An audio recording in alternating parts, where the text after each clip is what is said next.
Benoît Durand-Tisnès, bonjour. Bonjour. Vous êtes dirigeant de Widen Transition, qui est un cabinet de management de transition membre de la FNMT.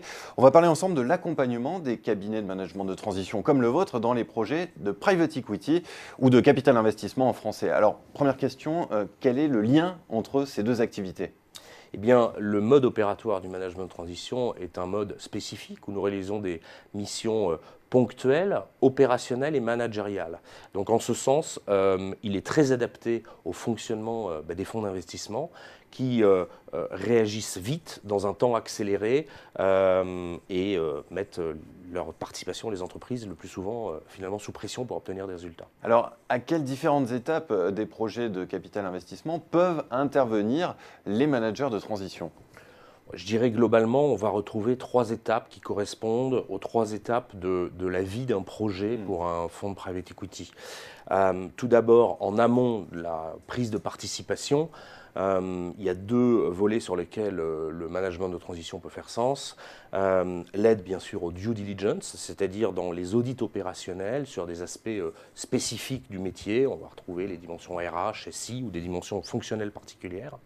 Et puis ensuite, dans la recherche parfois d'un operation partner, on appelle un operation partner une personne qui va pouvoir intervenir dans l'entreprise de manière opérationnelle pour guider l'entreprise ou pour prendre à part entière la direction de la participation. Donc ça, c'est à l'entrée.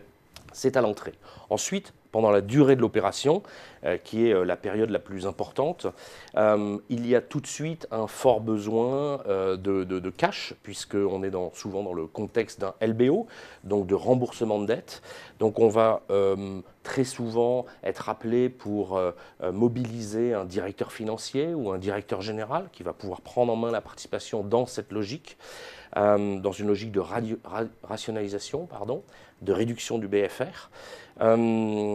Également parfois quand la participation a des problèmes sur des dimensions de retournement, sur des dimensions de gestion de crise. Et puis enfin, on trouve de plus en plus des cas assez positifs où la valeur ajoutée du fonds d'investissement est réelle. L'entreprise a fait une croissance importante, mais elle a besoin opérationnellement de pouvoir se structurer rapidement, notamment au niveau des back-office.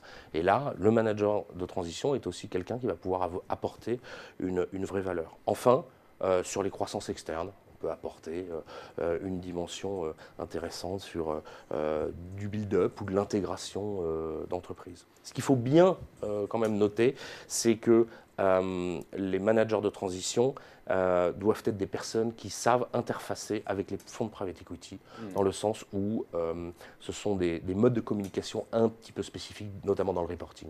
Et la troisième étape, c'est la revente, j'imagine. Où est-ce que le manager de transition peut intervenir ? Eh bien, le manager de transition pourra intervenir à deux niveaux particuliers. Évidemment, au moment de la revente, on se pose toujours la question de la maximisation de la valeur d'entreprise, donc l'optimisation du goodwill. Et puis, parfois, la revente est une vente pas forcément entière, donc partielle. Donc, il y a des cas assez complexes qu'on appelle le carve-out, qui consiste à revendre une partie de l'entreprise. Donc, il faut l'isoler, il faut les réorganiser. Et là, le management de transition fait complètement sens. Oui, puisqu'il faut des compétences spécifiques. Merci beaucoup, Benoît Durand-Tisnès, pour cet éclairage. Merci.